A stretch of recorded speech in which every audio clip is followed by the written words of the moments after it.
Again,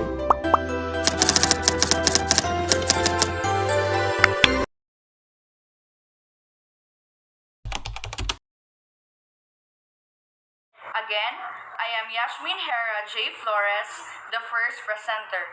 I will discuss the learner-centered teaching and its characteristics. Abstraction. Learner-centered teaching is an approach to teaching that focuses on student learning rather than on what the teacher is doing. Student-centered learning puts students' interest first, acknowledging student voice as central to the learning experience. Students are active participants and more engaged in their learning.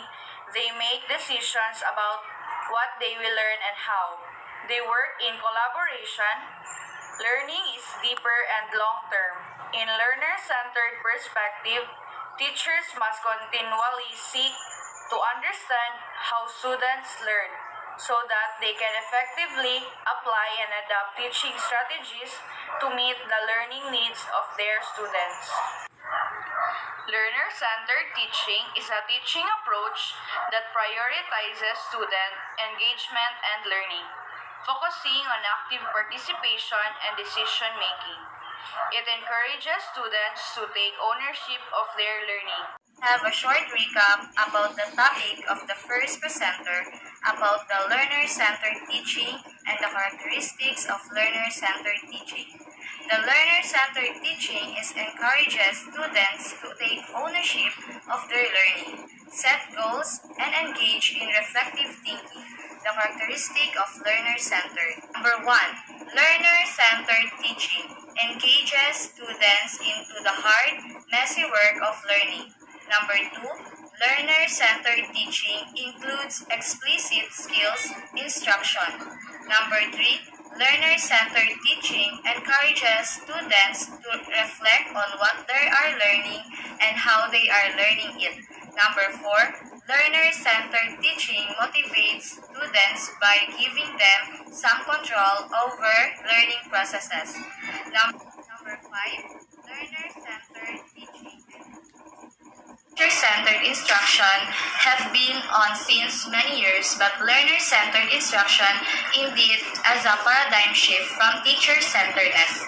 It gives the learner all chances of. This discussion is about two supporting research.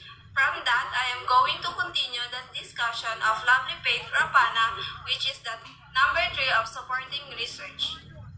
3. The impact of learner-centered teaching in student learning skills and strategy.